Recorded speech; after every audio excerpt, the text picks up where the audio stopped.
Hey everybody, this is Derek, aka No One on YouTube. Thank you for clicking on the video. Hope you guys are doing good. And we're going to continue Tommy Johansson rabbit hole because Richard RBD Design also recommended and gave me a super thanks request. By the way, the Sabaton one was also a super thanks request, and this one is a super thanks request. So thank you so much, Richard. And this one basically says, let's continue the journey of Tommy. He was a member in a band called The Golden Resurrection between 2010 to 2013. So that was quite a bit ago, right? The song is a tribute to Gary Moore that passed in 2011. Now, I don't know a lot of Gary Moore. The first time I was ever introduced to Gary Moore was when I first discovered Nightwish, and they did the song Over the Hills and Far Away. And then my favorite live version of that is when Daria and Floor Johansson sung that together, just because of just seeing the two Nightwish queens singing together and having fun together as friends, for me, just made it like my favorite. But Richard continues by saying that Gary Moore was Tommy's #1 inspiration in music. So here is the song End of the World. It's a tribute to Gary Moore. So let's check out this tribute. What on earth is this? Get out of here. Okay. Okay. Let's full screen. And let's go.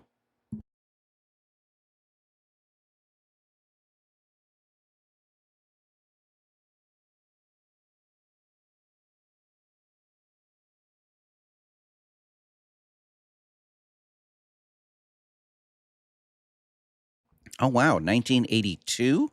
Okay. I don't know much about his career.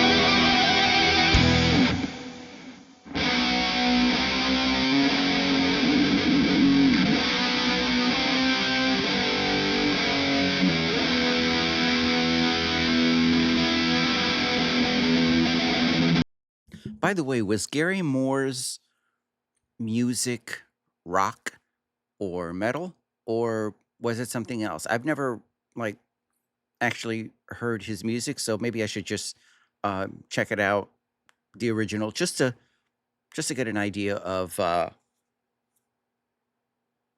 what his style or music was all about.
I just want to say, I'll put it back to the beginning, but I just want to say that was a great guitar intro to all of this. I loved, well, we know that Tommy's an amazing guitarist and instrumentalist and musician.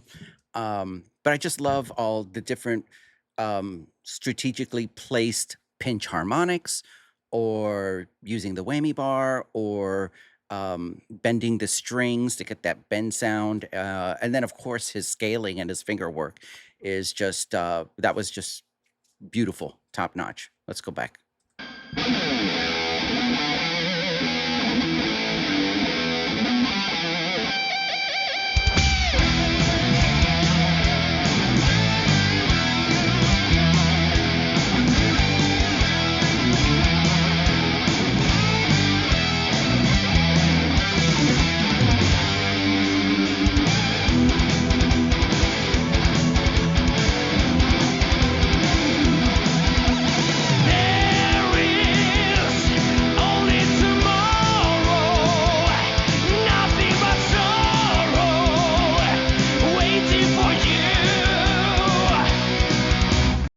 Right away, love his vocals, and I loved it when they got into that gallopy, crunchy guitar. It just kind of reminds me of like Iron Maiden, old school Iron Maiden, or Judas Priest or something like that. I guess I'll find out if Tommy does any vocals in here. I would imagine that he would do backing vocals.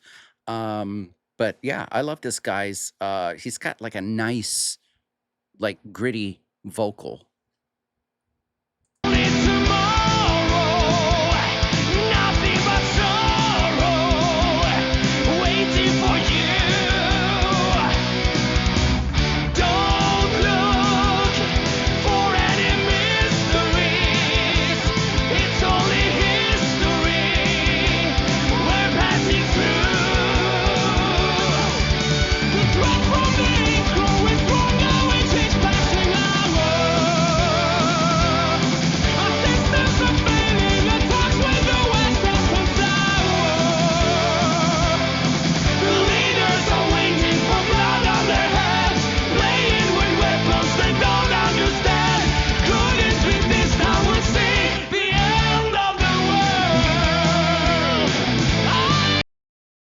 Oh, that was great harmonies between the two of them. So I'm going to go back. I didn't mean to interrupt Tommy's vocals right now, but I just kind of want to hear that vocal. I mean, the chorus again. That was great.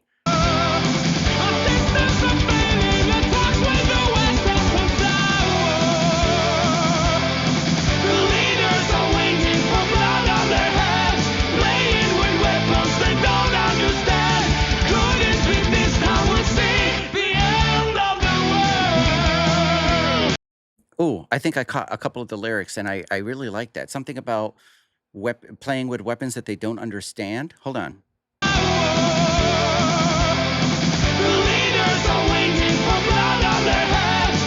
The leaders are something with blood on their hands. Wait, is there? Oh, there's no closed captioning. Let me look in the description real quickly, see if there's any lyrics. No, there isn't. But let me see if I can hear what they were saying.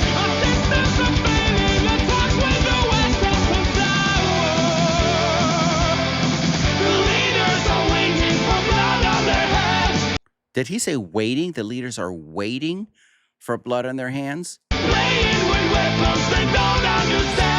Playing with weapons they don't understand. So, I just got done doing that reaction to Sabaton, doing the Christmas truce and everything that was going on during the Great War, like in December 1914. So this, and I don't know if Richard, if that's why he requested both of these, but the similar content matter. And they talked about the leaders, again, it's the leaders that start the war, and they send out innocent children to go out there and fight their battles for them. But yeah, I just wanted to get into that.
Were they saying that the whole time? Could it be this time the end of the world? If they were saying that throughout the whole song, I just literally just caught that now. Playing with weapons they don't understand. Could it be this time we'll see the end of the world? The end of the world. The end of the world. The end of the world. The end of the world. The end of the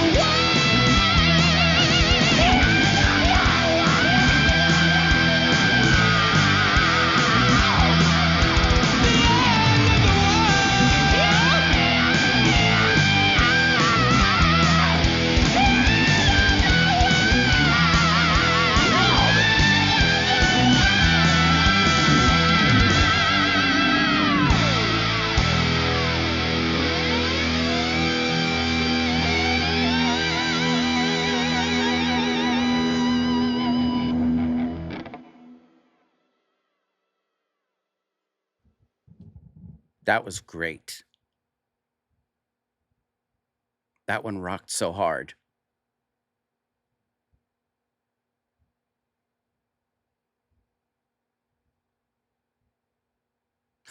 MySpace. I remember when I had a MySpace. Um, that was a great song, great performance. I loved the other vocalist. I'm gonna have to find out like what his name is. And I loved it when him and Tommy were harmonizing. Um, I got to shout out to the rest of the band too because the drums were killer. Uh, I heard the bass. You know, the bass was great. Um, the performance was great. The video was cool. I loved the kind of like almost like black and white in there. Perfect for like the lyrics and everything. Um, Thank you, Richard, for requesting this for me and the previous Sabaton. I love, see, I love music that talks about something, substance, right? And we're all, I mean, throughout history, but I mean, right now, I mean, scientists have moved up the doomsday clock, right? Because of all the nuclear threats and rhetoric that we keep hearing almost on a day-to-day basis now in the news. It's almost kind of like boring listening to some of these like political leaders. Like, I know, like in this country, I'm in America, as you know, but in this country, after 30 something years, they're going to start testing nuclear weapons. And then, the other major nuclear power is also starting to test their nuclear weapons. So it's like, what are you guys doing to the planet? You know what I mean? I mean, every nuclear test is going to make an effect on the planet. I don't know. War is an ugly thing. I'm very anti-war. Um, there's no reason for it. Um, it's all man's greed and selfishness. It's all about power, land grab. It's all about, well, that's pretty much it. Power, money, land grab, whatever. It's just, I don't want to get on a soapbox, but but that's why I love that's why I've always gravitated to metal music. I mean, like when I was 16 years old, Ozzy Osbourne came out with the Ultimate Sin album, and it was that album that really got me into metal. Because previously I was into hard rock, but never really ventured into metal. But when Ozzy came out, I got the Ultimate Sin cassette, and there's a couple of anti-war songs on that album. For instance, "Thank God for the Bomb." That's an amazing song.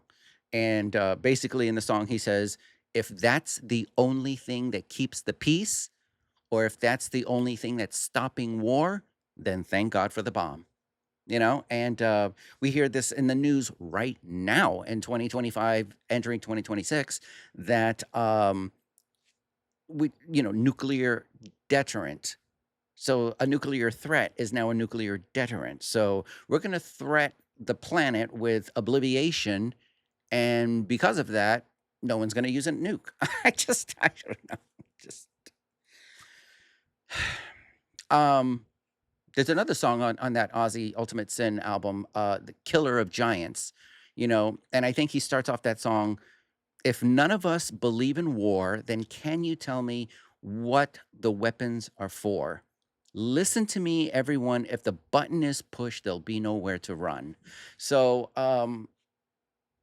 right from the get go, as a 16-year-old, because I've always been aware of surroundings, not just here, but like I said, I've always loved history and I see world events and I see things that are happening around me, not just here in America. I'm one of those Americans that my eyes are not just on this, what's going on here. I see my heart goes out to people everywhere, and that's why I got into metal music in the first place. The 80s were, you know, some of the hair bands, they talked about drinking, doing drugs, and getting laid. I mean, that was, so that kind of metal. I mean, it didn't really, not necessarily, it was my thing. I loved like Metallica. Metallica always wrote about substance. They wrote about drug addiction and the ugly side of it, not like we're going out to party kind of, Master of Puppets is fantastic. They wrote about mental health, like Fade to Black. They wrote about, you know, um, war, like with Leper Messiah and Disposable Heroes, and stuff like that. And so now going into where I'm at now and discovering some of these bands, these European bands, because the metal scene here in America is just, I don't know, the music industry, period, here in America totally sucks. Now, I have a question for you guys, um, or for Richard. I notice a lot of these European bands, or at least the Swedish bands, let's say European, because it's true with some of the ones that I've heard, like in Finland and from Finland and all of that, and the Netherlands. Um, but I notice that a lot of the power metal, um, like let's say like Beasts in Black, I've heard a few of their songs. I love Blind and Frozen, but anyways, a lot of their music to me is influenced by some of those classic 80s metal band, right? Like when I first heard Blind and Frozen by Beasts in Black, I immediately thought of like a combination between Judas Priest, Meatloaf, Iron Maiden, the band Europe, it just all combined into one, or at least the influences. And that's why I immediately gravitated to it. I loved it. I was like, this is really cool. So is that like the norm for power metal, and European power metal bands, where because this was very, the chugginess, the power vocals. I mean, it all has a wink or a nod back to those classic 80s metal bands. And I'm not talking about the pansies. I'm talking about like Judas Priest, Iron Maiden, you know what I mean? Um, Black Sabbath, you know. Obviously, every metal band got their influence from Black Sabbath, but anyways, this has turned into a 20-minute video, so I'm gonna go ahead and end this now. But you know what? That again, that's why I love metal music, because it gives you substance, something to think about, something to talk about. Um, yeah. So let me just go ahead and end this now, because now my brain is going. So, thank you, Richard, for the super thanks once again. I'm gonna have the link to the original video in the description, and I'm gonna have if there's any. So I don't know if Golden Resurrection is still together. If they are, you'll see links so that you can go follow them. If not, at the very least, I will put Tommy Johansson's information in there so you can go follow him, because obviously he's still going strong, especially with Majestica. And if you want to follow, all of my socials are going to be in the description. And I really want to, what's the word? Encourage everybody to join up on my Patreon. Um, there's a free membership. There's a dollar tier. There's a $3 tier that gets the perks. Um, and a $5 tier. Nothing more expensive than that per month. But yeah, you're gonna see all the early access videos, block videos, and exclusive videos. So all the 4 videos that I just recorded today are going to be uploaded within the next hour. But I'm gonna progressively release them and premiere them um, in the next few days on YouTube. So, anyways, thank you very much. I will see you in the next in the next reaction video. Thanks.